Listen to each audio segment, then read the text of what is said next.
Layani aku sebagai pasangan halal. Bab 150. Rama mengangguk dengan wajah santainya sembari menyetir mobil. Jantung Hanifah mendadak berdetak kencang membayangkan bulan madu bersama suaminya. Hehe. Besok saja, Mas, kala libur panjang. Sekarang, mana bisa bulan madu cuma 2 hari. Ya, itu maksudku. Kita akan bulan madu selepas UAS nanti. Hanifah kaget. Tapi, ya sudahlah. Dia pasrah saja tidak mau memikirkan itu. Yang terpenting saat ini, Hanifah ingin menikmati kesempatan liburan yang diberikan oleh suaminya. Kenapa kamu lebih memilih taman yang ada kolamnya? Bukannya kamu lebih suka pantai? Tanya Rama, heran dengan pilihan istrinya. Hehe. Iya, karena aku mau melakukan sesuatu di sana, Mas. Pokoknya, aku pengen banget mengunjungi tempat-tempat yang dulu pernah dikunjungi teman kecilku.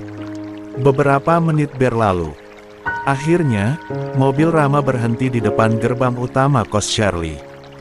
Mengenali mobil dosennya itu, Najwa, Kesia, dan Shirley segera ke sana. Hanifah pun turun untuk meminta mereka langsung masuk saja. Bentar, kalian sudah bawa perlengkapan, kan?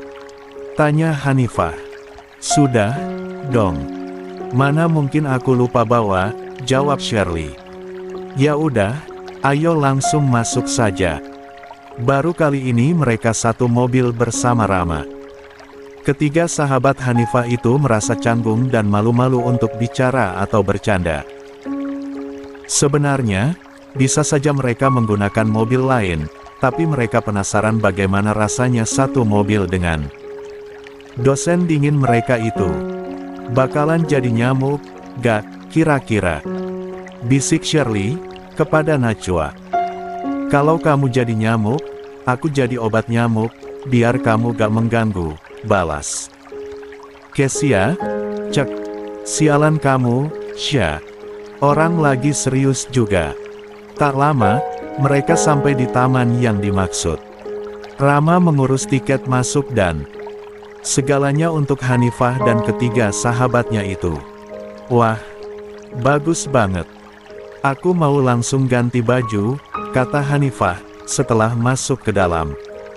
Sana, yuk, jawab ketiga sahabatnya, serentak.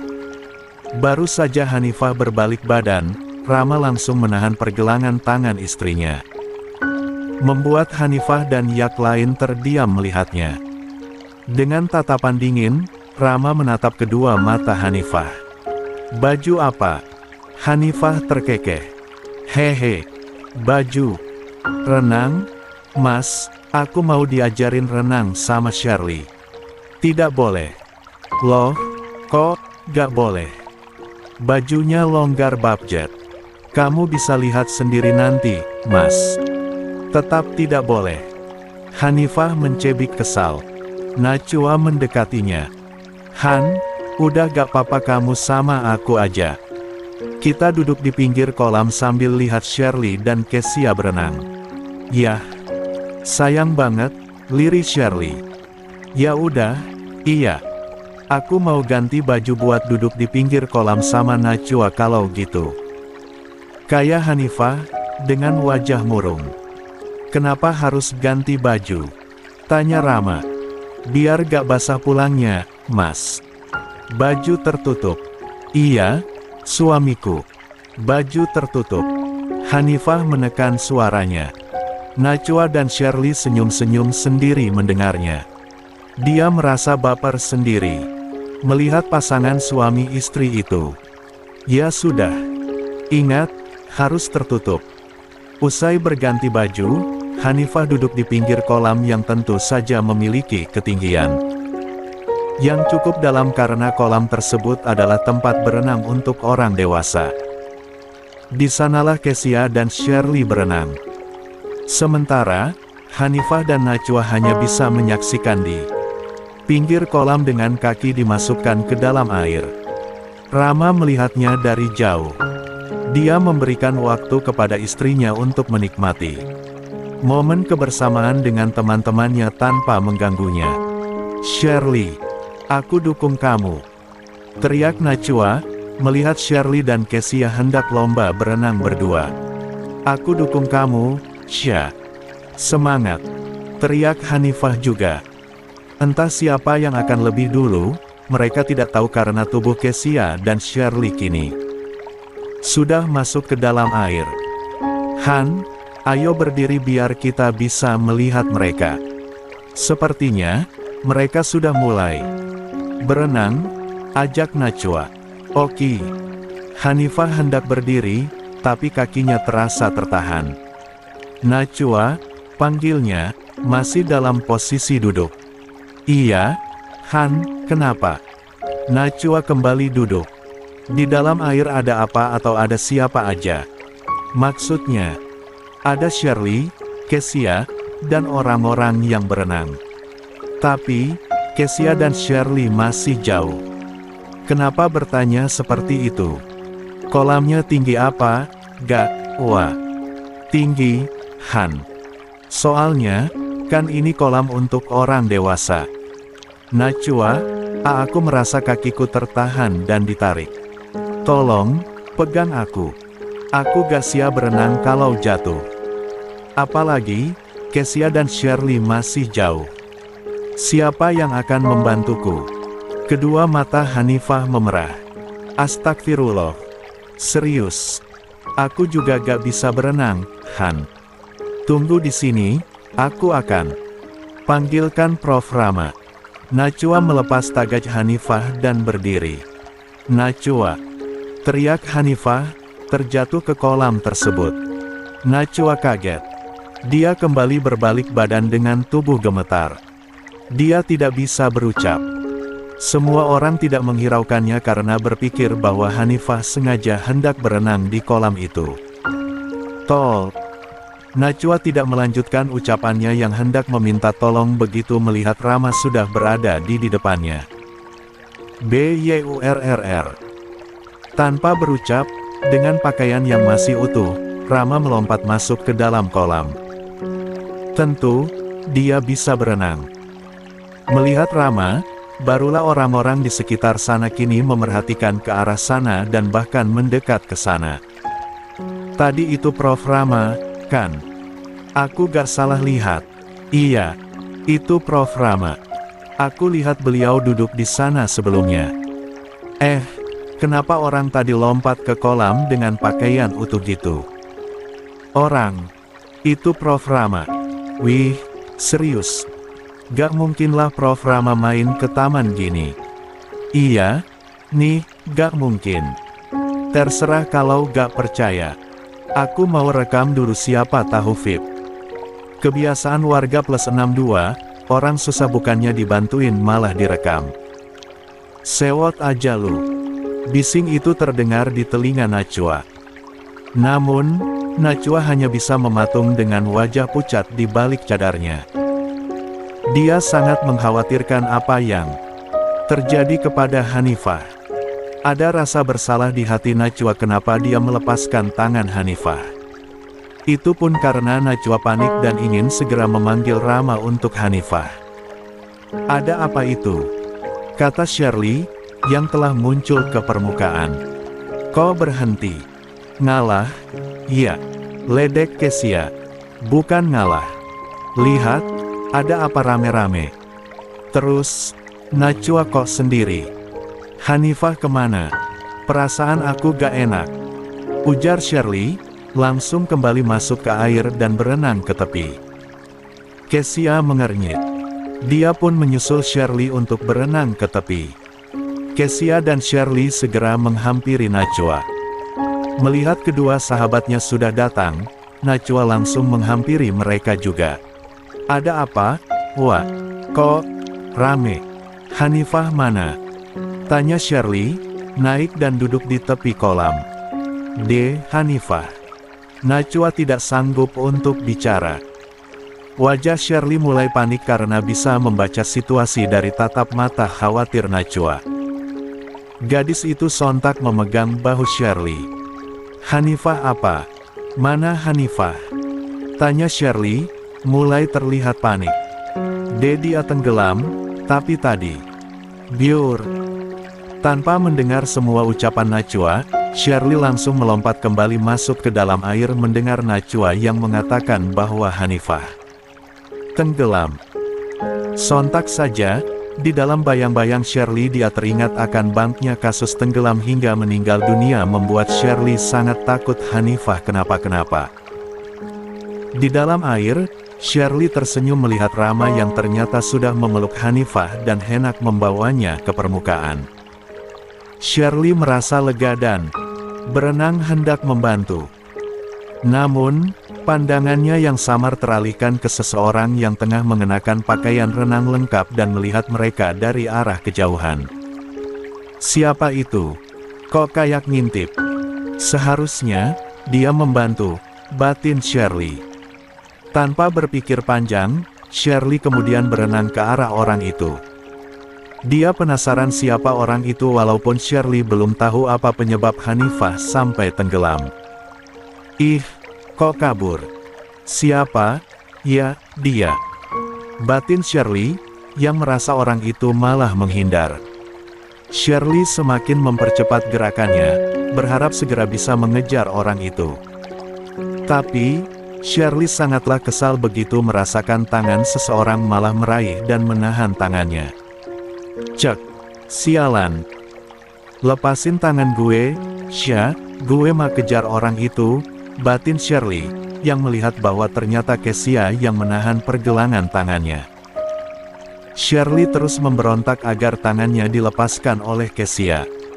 Tapi, Kesia sama sekali tidak mau melepasnya. Dia bahkan membawa Shirley muncul ke permukaan. Kamu ngapain, sih, Sya? Aku mau kejar seseorang tadi. Protes Shirley, setelah kepala. Mereka muncul di permukaan. Kejar siapa, sih? Bukan malah bantuin Hanifah. Aku dari tadi nyari kamu. Kita harus naik ke atas buat siap-siap bantu Hanifah. Kesal Kesia juga. Shirley masih menatap jengkel Kesia, karena dia paling tidak suka jika rasa penasarannya terhadap apapun malah tidak terjawabkan. Tapi, Shirley pun berpikir bahwa mana mungkin Kesia mengerti dirinya. Tuh, benar, kan, Prof. Rama? Pasti fit setelah ini. Iya, ternyata beneran Prof. Rama, guys. Gila. Gagah banget basah-basahan kayak gitu. Ilmu hitamku jadi meronta-ronta. Ingat gosip, woi. Prof. Rama sudah ada hubungan sama wanita di postingannya itu. Boleh ditikung sebelum janur kuning melengkung. Tapi bentar, deh. Kok itu Prof. Rama peluk-peluk cewek? Peluk apanya? Itu beliau lagi nolongin orang tenggelam. Makanya, gak usah sibuk ngerekam mulu. Lihat kronologi kejadiannya. Orang-orang itu mulai heboh sendiri melihat Rama yang sudah muncul ke permukaan dengan memeluk Hanifah yang sudah tidak sadarkan diri, membawanya ke tepi dan menggendong Hanifah naik ke atas.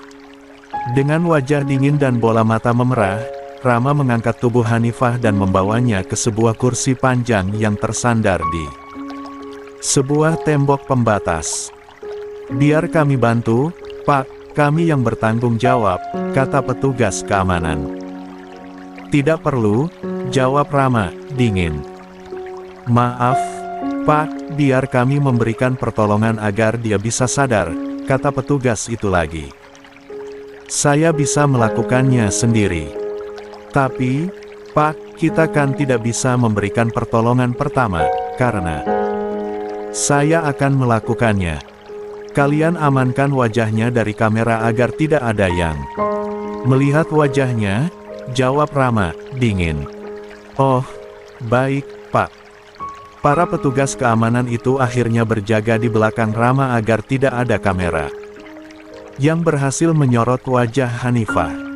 Minggir, Pak. Kami mau lihat apa yang akan dilakukan Prof. Rama. Apakah akan memberikan nafas buatan apa, gak? Iya, Pak, minggir saya lagi ngonten. Para petugas keamanan tidak memedulikan permintaan orang-orang yang merekam itu. Mereka terus mengamankan sesuai dengan perintah Rama tadi. Sebenarnya, petugas merasa bingung karena tahu bahwa itu Rama. Tidak mungkin menurut mereka jikalau Rama sendiri yang akan memberikan pertolongan pertama berupa nafas buatan karena mereka tidak tahu jikalau Hanifah adalah istri Rama. Sementara, orang-orang di sana setia merekam walaupun sudah dihalangi oleh petugas keamanan dan saat ini mereka tidak bisa melihat wajah Hanifah. Sebab, Rama duduk tepat di depan kepala Hanifah. Sedangkan, di depannya adalah sebuah tembok. Sehingga, posisi Rama saat ini adalah membelakangi orang-orang yang merekamnya. Ayo, kita bantu amankan di belakang Prof. Rama supaya tidak ada yang berhasil. Menyorot wajah Hanifah, ajak Najwa. Ayo, jawab Shirley. Mereka bertiga berdiri tepat di belakang Rama untuk membantu mengamankan agar wajah Hanifah tidak tersorot kamera. Rama kemudian mulai membuka cadar Hanifah. Dia kemudian merundukkan tubuhnya dan mendekatkan wajahnya ke wajah Hanifah, lalu bibirnya ke bibir Hanifah untuk memberikan nafas buatan. Tepat di momen itu, Kesia memejamkan mata dan memalingkan wajah agar tidak melihatnya. Shirley mengernyit melihat Kesia yang seperti itu. "Kenapa kamu, Sya, cemburu?" tanya Shirley. "Ah, gak kok."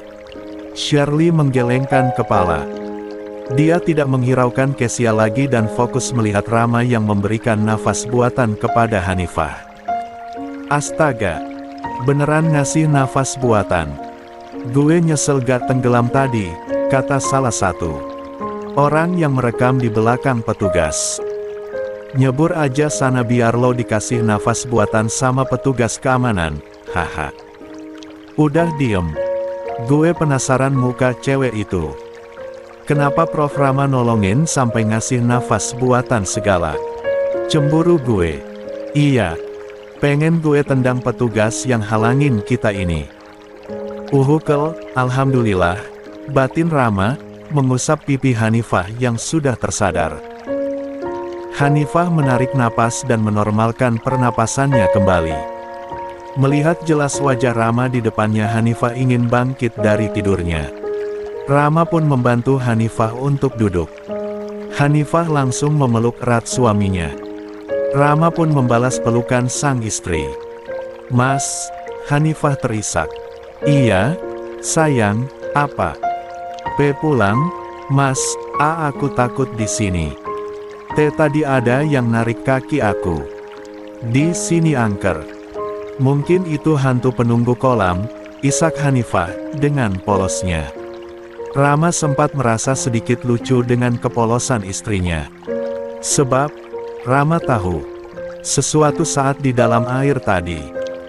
Tapi, dia tidak menggubris kepolosan Hanifah yang berkata seperti itu. "Mas, pulang," isak Hanifah lagi. "Iya, ayo kita pulang." "Lepas dulu," kata Rama.